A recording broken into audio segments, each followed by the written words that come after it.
ఓం నమో వెంకటేశాయ. జ్యోతిషరత్నాకరం ఛానల్కి స్వాగతం. ఈ వీడియోలో ఒక జాతకంలో శుక్రుడు వివాహానికి సంబంధించినటువంటి ఫలితాలు ఇచ్చేటప్పుడు ఆ ఫలితాలకి పాస్ట్ లైఫ్ కర్మలకి అంటే పూర్వజన్మ సంబంధాలకి ఆ కనెక్షన్స్కి ఉన్నటువంటి ఆ రిలేషన్ని శుక్రుడు ఎలా తెలియచేస్తాడు. శుక్రుడి నుంచి పాస్ట్ లైఫ్ కర్మ వివాహానికి సంబంధించి భార్య కావచ్చు, భర్త కావచ్చు, లేదా లవర్స్ కావచ్చు, వారికి పూర్వజన్మ సంబంధం ఎలా ఉంది అనేది శుక్రుడి కోణంలో మనం ఎలా తెలుసుకోవచ్చు, శుక్రుడు అటువంటి హింట్స్ ఏమన్నా ఇస్తాడా, ఇలాంటి విషయాలు కొన్ని తెలుసుకుందాము. సాధారణంగా ఒక మ్యారేజ్ స్టడీ చేసేటప్పుడు కావచ్చు, లవ్ అఫేర్ స్టడీ చేసేట కావచ్చు, అది మ్యారేజ్కి వెళ్తుందా లేదని చెప్పేటప్పుడు మనం శుక్రుడి పాత్రను తప్పకుండా స్టడీ చేస్తాము. అయితే గత కొన్ని రోజులుగా నేను పాస్ట్ లైఫ్ కర్మకు సంబంధించినటువంటి వీడియోస్ చేస్తున్నాను ఒక సిరీస్గా. అందులో రాహు గురించి, కేతు గురించి, శని గురించి, పాస్ట్ లైఫ్కి సంబంధించిన హౌసెస్ గురించి చెప్పడం జరిగింది. అయితే అందులో భాగంగా తప్పకుండా శుక్రుడి యొక్క ప్రాముఖ్యత, శుక్రుడి యొక్క పాత్ర కూడా చెప్పాలి అనేటువంటి ఉద్దేశంతో ఈ వీడియో చేస్తున్నాను. ఎందుకంటే వివాహానికి సంబంధించినటువంటి అనాలిసిస్ చేసేటప్పుడు ఎన్నో అనుకోని సంఘటనలు జరుగుతున్నాయి. ఈ రోజుల్లో కనుక చూసినట్టయితే నా దగ్గరికి వచ్చినటువంటి క్లయింట్స్ని, వాళ్ళ యొక్క ఎక్స్పీరియన్సెస్, వారికి జరిగినటువంటి సంఘటనలు, ఇవన్నీ చూసినప్పుడు వివాహంలో అనుకోని సంఘటనలు జరగడము, అలాగే లవ్ అఫేర్లో కూడా అనుకోని సంఘటనలు జరగడము, వివాహమై కూడా ఎక్స్ట్రా మ్యారిటల్ రిలేషన్లోకి వెళ్ళడము, ఇవన్నీ గమనించినప్పుడు అందులో శుక్రుడి యొక్క పాత్ర స్పష్టంగా కనపడుతుంది. అలాగే పాస్ట్ లైఫ్ కనెక్షన్ కూడా శుక్రుడు సూచిస్తూ ఉంటాడు. ఈ కోణంలో కూడా శుక్రుడి యొక్క పాత్రని పాస్ట్ లైఫ్ కనెక్షన్స్తో లవ్ ఆర్ మ్యారేజ్కి సంబంధించిన విషయాలని ఎలా అనలైజ్ చేయొచ్చు అనేది కొన్ని హింట్స్ ఇస్తాను. నేను కొన్ని సూచనలు మాత్రమే ఇక్కడ చేస్తాను. ఎందుకంటే ప్రతి చార్ట్ కూడా యూనిక్ చార్ట్, అది దాన్ని ఒక కేస్ స్టడీగా తీసుకుని కంప్లీట్గా స్టడీ చేయాలి. కాబట్టి ఇవే సూత్రాలు అని కొన్ని చెప్పేసి దాన్ని బట్టే అనలైజ్ చేయడము అనేది కరెక్ట్ కాదు. ఇవన్నీ కొన్ని గైడ్ లైన్స్ మాత్రమే, కొన్ని సూచనలు మాత్రమే. ఇక శుక్రుడి విషయానికి వచ్చినట్టయితే శుక్రుడు వివాహానికి, ప్రేమ వ్యవహారాలకి కారకుడు. అలాగే ప్రధానంగా శుక్రుడు రిలేషన్స్కి కారకుడు. అది భార్యాభర్త రిలేషన్ కావచ్చు, లవర్స్ రిలేషన్ కావచ్చు, స్నేహితుల మధ్య రిలేషన్ కావచ్చు, ఏదైనా సరే ఒక రిలేషన్ సూచించేటువంటి ప్లానెట్ శుక్రుడు. ఇక ఇటువంటి శుక్రుడు పాస్ట్ లైఫ్కి సంబంధించినటువంటి కాంబినేషన్స్లో కనుక్కున్నట్టయితే మ్యారేజ్లో దానికి సంబంధించినటువంటి ఒక పద్ధతిలో, ఆ ప్యాటర్న్లో వాళ్ళ వివాహం అనేది జరుగుతుంది. వాళ్ళ వైవాహిక జీవితానికి కూడా ఒక ప్యాటర్న్ అనేది ఉంటుంది. అంటే వారి వైవాహిక జీవితం ఎలా ఉంటుంది, ఇద్దరు కలిసి ఎన్నాళ్ళు ఉంటారు, విడిపోయే ఛాన్సెస్ ఉన్నాయా, అయితే అతనికి వచ్చినటువంటి లైఫ్ పార్ట్నర్ భార్య కావచ్చు, భర్త కావచ్చు, ఇంతకుముందు జన్మలో కనెక్షన్ ఉందా వారికి, అలాగే లవర్స్ మధ్య కూడా ఇంతకుముందు కనెక్షన్ ఉందా, ఇలాంటి విషయాల్ని కొంత మనం శుక్రుడి నుంచి వేరే గ్రహాలు ఉన్న ప్లేస్మెంట్స్, శుక్రుడు ఏ ఇంట్లో ఉన్నాడు, శుక్రుడి నుంచి వేరే గ్రహాలు ఏ ఇంట్లో ఉన్నాయి, వీటి ఆధారంగా మనం తెలుసుకోవచ్చు. అయితే ఇక్కడ శుక్రుడిని ప్రధానంగా చేసుకుని స్టడీ చేసేటప్పుడు, ఎందుకంటే జ్యోతిష్యంలో మ్యారేజ్కి సంబంధించి, ప్రేమ వ్యవహారాలకు సంబంధించి అనాలిసిస్ చేసేటప్పుడు తప్పకుండా శుక్రుడి పాత్రని స్టడీ చేయమన్నారు. అంటే శుక్రుడు ఏ రాశిలో ఉన్నాడో దాన్ని ఉదాహరణకి ఫస్ట్ హౌస్గా తీసుకుని అక్కడి నుంచి వేరే ప్లానెట్స్ ఎక్కడ ఉన్నాయనేది చూడడం ఒక పద్ధతి. ఈ విధంగా చూసినప్పుడు లగ్నం నుంచి శుక్రుడు పాస్ట్ లైఫ్ కర్మకి సంబంధించిన హౌసెస్లో ఉండడం ఒక క్రైటీరియా. అలాగే శుక్రుడి నుంచి పాస్ట్ లైఫ్ కర్మకి సంబంధించిన హౌసెస్లో ఏ ప్లానెట్స్ ఉన్నాయి, ఇలా మనం చూడాల్సి ఉంటుంది. ఉదాహరణకి 4, 8, 9, 12, 5 ఇవన్నీ కూడా పాస్ట్ లైఫ్ని సూచించేటువంటి హౌసెస్. ఇవి ప్రధానంగా 5th house, 9th house, 8th house, 12th house, ఇవన్నీ కూడా పాస్ట్ లైఫ్ని సూచిస్తాయి. 4th హౌస్ అనేది కొంత మోక్ష త్రికోణము, ఆధ్యాత్మిక ప్రయాణం, వీటిని సూచించేటువంటి హౌస్ ఇది. ఇక్కడ లగ్నం నుంచి 5th house, 9th house, 4th house, 8th house, వీటిలో శుక్రుడు ఉండడము అనేదే కొంత పాస్ట్ లైఫ్ని సూచిస్తుంది. అలాగే శుక్రుడి నుంచి 5th హౌస్లో, శుక్రుడి నుంచి 9th హౌస్లో, శుక్రుడి నుంచి 4th హౌస్లో, శుక్రుడి నుంచి 8th హౌస్లో, శుక్రుడి నుంచి 12th హౌస్లో ఏ ప్లానెట్స్ ఉన్నాయి, దాన్ని బట్టి కూడా వారికి వారి జీవితంలో ఎదురయ్యేటువంటి జీవిత భాగస్వామి కావచ్చు, లవర్ కావచ్చు, వీరు పాస్ట్ లైఫ్తో సంబంధం ఉన్న వ్యక్తులా కాదా అనేది మనం చెప్పొచ్చు. ఎందుకంటే ఖచ్చితంగా అటువంటి వ్యక్తులు అయితేనే వారు వారి జీవితంలోకి ప్రవేశిస్తారు. అది మ్యారేజ్ అయిన తర్వాత కావచ్చు, మ్యారేజ్కి ముందు వచ్చి వాళ్ళిద్దరూ మ్యారేజ్ చేసుకోవడం కావచ్చు, అది ఎలా అయినా జరగచ్చు ఆ ఘటన. అయితే ఇద్దరు మనుషులు వివాహం ద్వారా కావచ్చు, ప్రేమ ద్వారా కావచ్చు ఒకటయ్యారు అంటే దానికి పూర్వజన్మ సంబంధం ఉంటుంది. అందులో శుక్రుడు యొక్క పాత్ర స్పష్టంగా ఉండి తీరుతుంది. ఈ విషయంలో శుక్రుడిని మాత్రం మనం స్టడీ చేయాలి పూర్వజన్మకు సంబంధించినటువంటి అనాలిసిస్ చేసేటప్పుడు. మిగతా విషయాలు శుక్రుడు యొక్క పాత్రను మనం స్టడీ చేయక్కర్లేదు, కానీ ముఖ్యంగా వివాహం, ప్రేమ వ్యవహారాలు ఇలాంటి విషయాలు స్టడీ చేసేటప్పుడు శుక్రుడు యొక్క పాత్ర పాస్ట్ లైఫ్కి సంబంధించి కనెక్షన్ ఉంటుంది, అది మనం స్టడీ చేయాల్సి ఉంటుంది. ఇక శుక్రుడు ఎప్పుడైతే పాస్ట్ లైఫ్కి సంబంధించిన హౌసెస్లో ఉంటాడో, పాస్ట్ లైఫ్కి సంబంధించినటువంటి ప్లానెట్స్తో ఉంటాడో, తప్పకుండా వారికి అటువంటి స్ట్రాంగ్ కనెక్షన్ ఉన్న వ్యక్తితోనే వివాహం అవుతుంది, లేదా అటువంటి వ్యక్తిని వీరు ప్రేమించడం జరుగుతుంది. శుక్రుడికి రాహువుతో, కేతువుతో రిలేషన్ ఉన్నా, వక్రించిన శనితో రిలేషన్ ఉన్నా, అలాగే కుజుడితో రిలేషన్ ఉన్నా, అది పాస్ట్ లైఫ్ కనెక్షన్గా చూడాల్సి ఉంటుంది. ఇక్కడ మ్యారేజ్, పాస్ట్ లైఫ్, శుక్రుడు ఈ కాంటెక్స్ట్లో, ఈ సందర్భంలో శుక్రుడిని ఎప్పుడైతే అనలైజ్ చేస్తామో ఖచ్చితంగా కుజుడిని కూడా మనం అనలైజ్ చేయాలి. ఎందుకు అంటే జ్యోతిషంలో శుక్రుడు ఫీమేల్కి కారకుడు, స్త్రీకి కారకుడు అయితే కుజుడు పురుషుడికి కారకుడు, భర్తకి కారకుడు. ఎటువంటి భర్త వస్తాడో, భర్తతో ఎటువంటి జీవితం ఉంటుంది, ఇది తెలియజేసేవాడు కుజుడు. శుక్రుడు స్త్రీలకు సంబంధించినటువంటి పోర్ట్ఫోలియోస్ని తెలియజేస్తాడు. కాబట్టి శుక్రుడికి కుజుడు కన్నా రిలేషన్ తప్పకుండా చాలా హారోస్కోప్స్లో చూడొచ్చు. లాంగ్ మ్యారీడ్ లైఫ్ లీడ్ చేస్తున్నటువంటి వ్యక్తులు ఉంటారు కొంతమంది, అంటే పెళ్ళి 25 ఏళ్ళు ఉన్నటువంటి వ్యక్తులు. వీరిద్దరి చార్ట్స్లో కూడా ఈ శుక్ర కుజ రిలేషన్ని గమనించవచ్చు. అదేంటి అనేది కూడా నేను చెప్తాను, అది కూడా ఉండడం మీరు చూడొచ్చు. అయితే ఖచ్చితంగా అన్ని సందర్భాల్లో ఉంటుంది అని చెప్పకూడదు, కానీ అలా కూడా ఉండేటువంటి చార్ట్స్ ఉంటాయి. కాబట్టి శుక్రుడు ఇటువంటి పాస్ట్ లైఫ్కి సంబంధించిన హౌసెస్లో ఉండడము, శుక్రుడి నుంచి పాస్ట్ లైఫ్కి సంబంధించిన హౌసెస్లో ప్లానెట్స్ ఉండడం, ఇవి కనుక ఉన్నట్టయితే తప్పకుండా వారి మ్యారేజ్ ఆర్ లవ్ అఫేర్ అనేది పాస్ట్ లైఫ్ కనెక్షన్తో జరిగింది అని అర్థము. ఇక్కడ శుక్రుడికి కుజుడికి ఉన్న రిలేషన్ ఏంటి అని చూసినట్టయితే, ఈ విషయం నేను ఇంతకుముందు కూడా ఒక వీడియోలో చెప్పినట్టు గుర్తు. అబ్బాయి చార్ట్ తీసుకుని అబ్బాయి చార్ట్లో శుక్రుడు ఎక్కడ ఉన్నాడో నోట్ చేసుకోండి. ఉదాహరణకి అబ్బాయి చార్ట్లో శుక్రుడు మేషరాశిలో ఉన్నాడు, అమ్మాయి చార్ట్లో కుజుడు సింహరాశిలో ఉన్నాడు. ఆ రెండు ఒక చోట మార్క్ చేసుకోండి. అంటే మేషం నుంచి సింహం 5th హౌస్, అంటే ఈ కుజుడికి శుక్రుడికి 5-9 రిలేషన్ ఉంది. అంటే శుక్రుడి నుంచి 5వ ఇంట్లో కుజుడు, కుజుడి నుంచి 5వ ఇంట్లో శుక్రుడు ఉన్నాడు. ఈ విధంగా మనం నోట్ చేసుకున్నప్పుడు, లేదా అబ్బాయి చార్ట్లో కుజుడు, అమ్మాయి చార్ట్లో శుక్రుడు 5-9 రిలేషన్లో ఉన్నారు అంటే వారి కనెక్షన్ అనేది చాలా స్ట్రాంగ్ బాండింగ్తో ఉన్నటువంటి కనెక్షన్. అంటే ఇంతకుముందు జన్మలో వారి మధ్య బంధం ఇంకా తీరకుండా, వారి మధ్య ఇంకా కూడా అనురాగం ఎక్కువ ఉండి ఆ నెక్స్ట్ జన్మకి కంటిన్యూ అయింది అని అర్థము. అందుకే వారికి చాలా happy and long married life కూడా ఉంటుంది ఈ జన్మలో, ఇటువంటి కనెక్షన్ ఉన్నటువంటి వ్యక్తులకి. ఇది స్పెసిఫిక్గా ఒక మంచి కాంబినేషన్గా ప్రతి వాళ్ళు కూడా అది స్టడీ చేయొచ్చు. ఆ కాంబినేషన్ కనపడుతూ ఉంటుంది చాలా హ్యాపీ మ్యారీడ్ లైఫ్ లేదా లాంగ్ మ్యారీడ్ లైఫ్ లీడ్ చేసినటువంటి వ్యక్తుల జాతకాల్లో. అలాగే శుక్రుడు 5th హౌస్లో ఉండడం, శుక్రుడు 9th హౌస్లో ఉండడం, శుక్రుడు 8th హౌస్లో ఉండడం, శుక్రుడు 12th హౌస్లో ఉండడము అంటే అది పాస్ట్ లైఫ్ ఇండికేషన్ ఇస్తోంది. అయితే ఉదాహరణకు చూడండి, శుక్రుడు 5th హౌస్లో ఉన్నాడు. అలా ఉన్నప్పుడు రాహుతో కానీ కేతువుతో కానీ కలిసి ఉన్నా, రాహు నక్షత్రంలో లేదా కేతు నక్షత్రంలో ఉన్నా, అది తన జీవిత భాగస్వామితో లేదా లవర్తో పాస్ట్ లైఫ్ కనెక్షన్ని సూచిస్తుంది. అయితే రాహుకేతువులతో కొంత అన్కన్వెన్షనల్ మ్యారేజ్, అన్కన్వెన్షనల్ లవ్ అవ్వడానికి అవకాశం ఉంది. అయితే అది కూడా పాస్ట్ లైఫ్ కనెక్షన్కి సంబంధించినటువంటి ఇండికేషన్ ఇస్తుంది ఆ గ్రహాలతో కలిసి ఉన్నా సరే. అలాగే వక్రించిన శని కంటే కూడా వక్రించిన శని అనేది ప్రస్ఫుటంగా తెలుస్తుంది, స్ట్రాంగ్ కార్మిక్ రిలేషన్ ఉంది అనేటువంటి విషయం తెలియచేస్తుంది. శనితో శుక్రుడు యొక్క రిలేషన్, శని శుక్రుడు కలిసి 5th హౌస్లో ఉండడము, శని నక్షత్రంలో 5th హౌస్లో, 9th హౌస్లో, 8th హౌస్లో, 12th హౌస్లో శుక్రుడు ఉండడం, ఇవన్నీ కూడా కార్మిక్ రిలేషన్స్ని తెలియజేసేటువంటి ప్లేస్మెంట్స్ ఇవి. అలాగే 9th హౌస్లో శుక్రుడు ఉన్నాడు అంటే అర్థము ఇంతకుముందు జన్మల్లో కూడా వారు కలిసి ధర్మబద్ధమైన జీవితం గడిపి అది ఈ జన్మలో కంటిన్యూ చేస్తున్నారు అని మనం చూడాల్సి ఉంటుంది.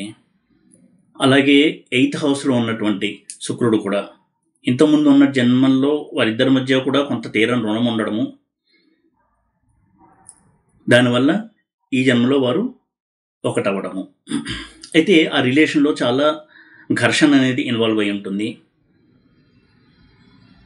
అలాగే చూడండి, 8th హౌస్తో రిలేషన్ ఎప్పుడైతే ఉంటుందో శుక్రుడికి లైఫ్ పార్ట్నర్ చేతిలో మోసపోవడము, చీటింగ్కి గురవడము ఇలాంటివి జరుగుతూ ఉంటాయి. అంటే తాను ఇంతకుముందు అమ్మాయికి కానీ అబ్బాయికి కానీ ఇటువంటిది చేసి ఉంటాడు.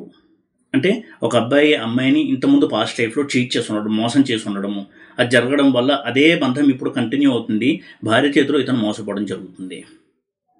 8th హౌస్ని ఎప్పుడు కూడా ఆ విధంగా మనం చూడాల్సి ఉంటుంది. తప్పకుండా చూడండి. అయితే కేవలం 8th హౌస్లో శుక్రుడు ఉంటే ఇటువంటి కంక్లూషన్ ఇవ్వకూడదు, కానీ 8th హౌస్ శుక్రుడు ప్లేస్మెంట్ ఇటువంటి వాటికి కొంత ఇండికేషన్ ఇస్తుంది.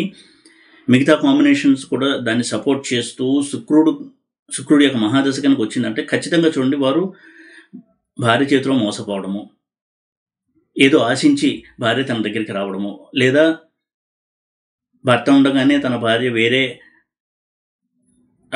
మగవాడితో రిలేషన్లో ఉండడం, అలాగే అమ్మాయిల విషయంలో కూడా తన భర్త వేరే అమ్మాయిలతో రిలేషన్లో ఉండడం, ఇలాంటి చాలా ఇబ్బందికరమైనటువంటి పరిస్థితుల్లోకి వచ్చారు అంటే అక్కడ శుక్రుడు చాలా దూషితుడయ్యాడు అని అర్థము.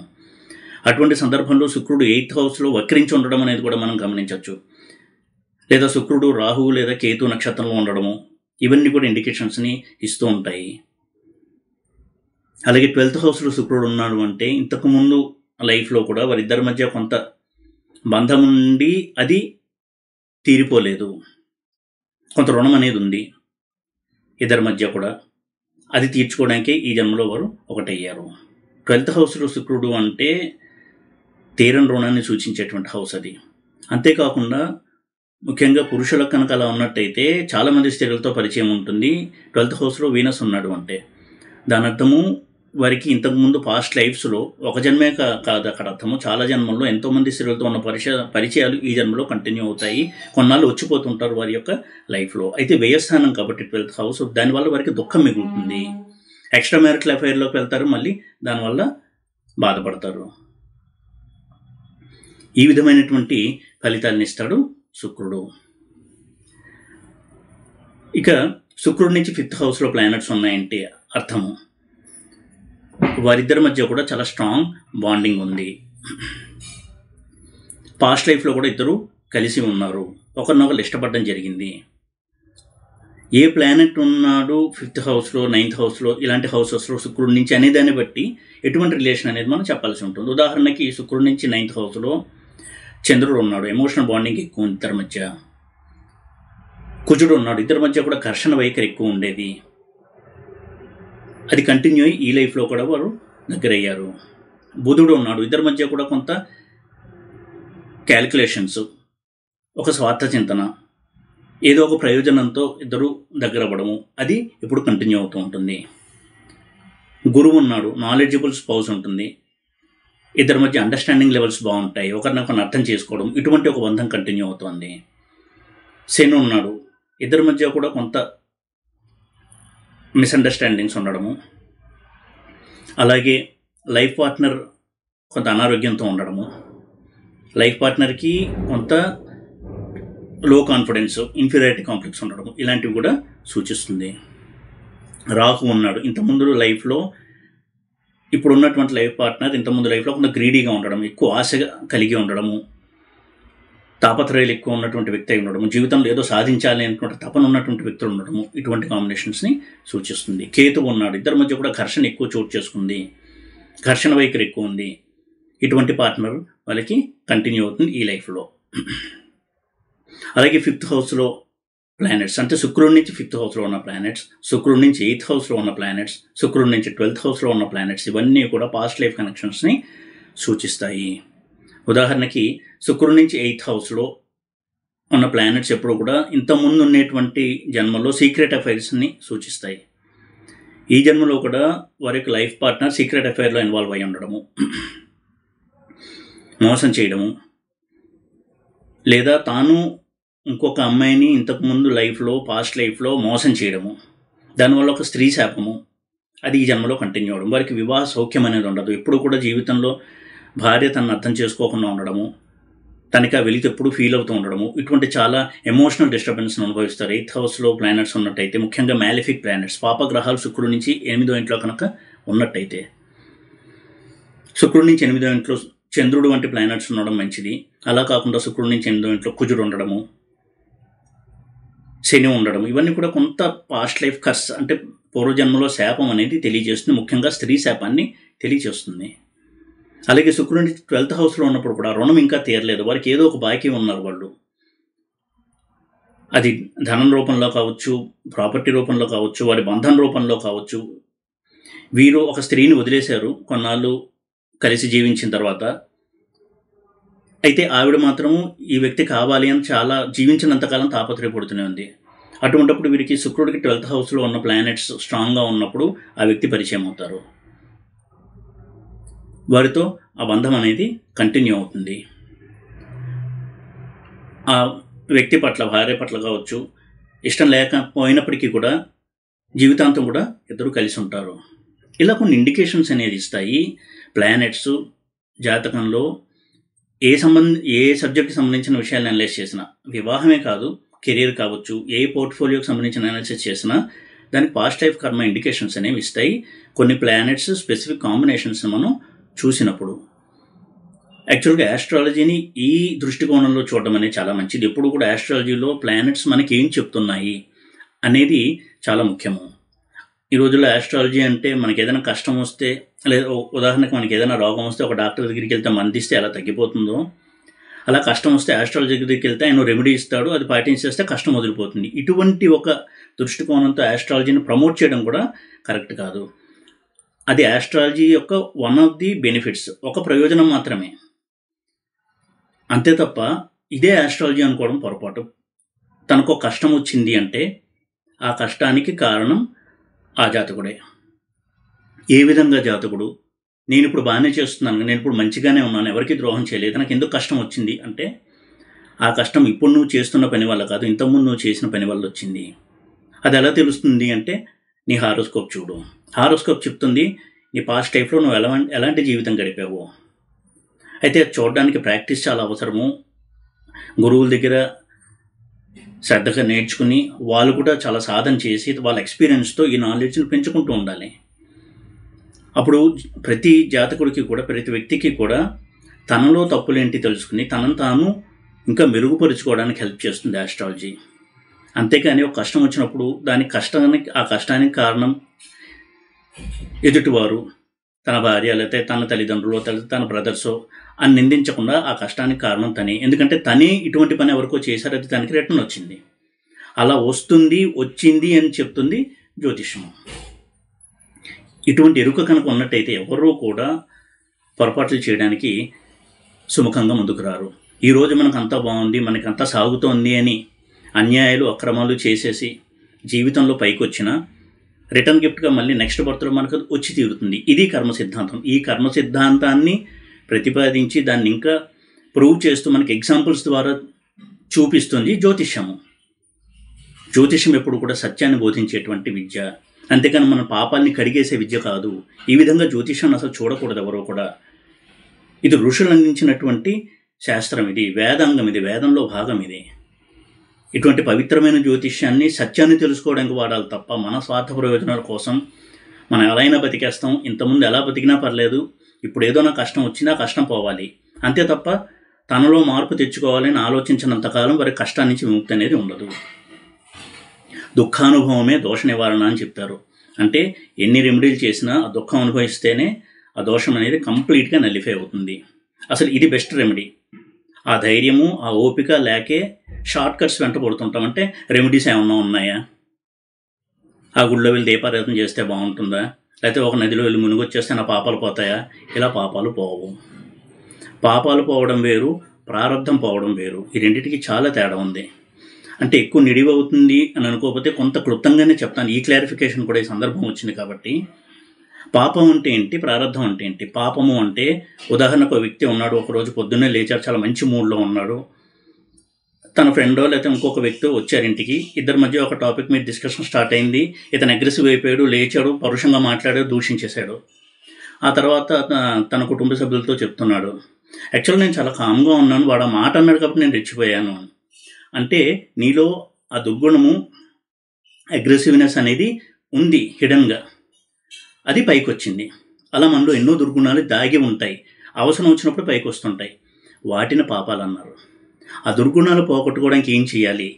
పాజిటివ్ ఆరాతో వాటిని క్లీన్ చేసుకోవాలి. ఆ పాజిటివ్ ఆరా ఇస్తాయి ఈ దేవతా దర్శనాలు కావచ్చు, పుష్కరాల్లో స్నానాలు కావచ్చు, కార్తీక మాసంలో నదీ స్నానాలు కావచ్చు. ఇవన్నీ కూడా చిత్తశుద్ధిని ఏర్పరుస్తాయి, చిత్తాన్ని క్లీన్ చేస్తాయి.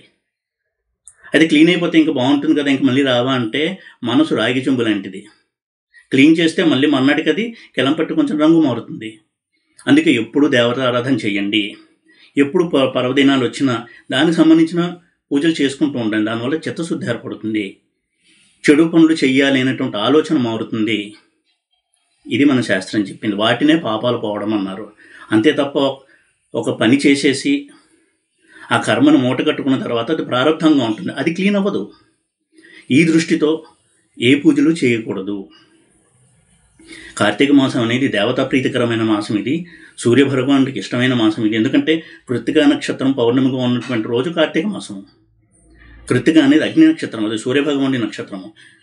అగ్ని ఆరాధన అంటే దేవతారాధన అని అర్థము. కాబట్టి ఏ దేవతను ఆరాధించినా మంచిదే కార్తీక మాసంలో. ఈ విధమైనటువంటి దృష్టితో చేస్తే మనకి చిత్తశుద్ధి ఏర్పడుతుంది. ఈ విధంగా మన పాస్ట్ లైఫ్ కర్మను గురించిన ఇన్ఫర్మేషన్ అనేది, ఇండికేషన్స్, కొన్ని క్లూస్ అనండి, హింట్స్ అనండి, ఎప్పుడూ కూడా జాతకంలో ఉంటాయి.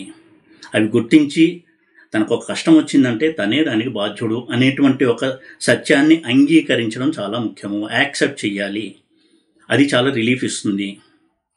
అది కష్టం అవ్వచ్చు, కానీ యాక్సెప్ట్ చేయడం వల్ల చాలా 90% రిలీఫ్ అనేది వస్తుంది. ఆ తర్వాత రెమెడీస్ చేతనైనన్ని చేసుకోవచ్చు. కానీ మనకు తెలియకుండా ఒక కష్టం వచ్చినప్పుడు దానికి రీజన్ అనేది ఈ జన్మలో కాదు, పాస్ట్ లైఫ్లో ఉంది అని తెలుసుకోవాలి. అలా తెలియచేసేటువంటి కాంబినేషన్స్ కొన్ని హారోస్కోప్లో ఉంటాయి. అలాగే వివాహానికి సంబంధించినటువంటి అపశృతులు జరిగినప్పుడు కూడా దానికి సంబంధించినటువంటి ఇండికేషన్స్ పాస్ట్ లైఫ్కి సంబంధించి శుక్రుడి ద్వారా కొన్ని తెలుసుకోవచ్చు అని చెప్పే ఉద్దేశంతో ఈ వీడియో చేశాను. ఈ వీడియో కనుక మీకు నచ్చినట్టయితే లైక్ చేసి, షేర్ చేసి, సబ్స్క్రైబ్ చేయండి. ఓం నమో వెంకటేశాయ.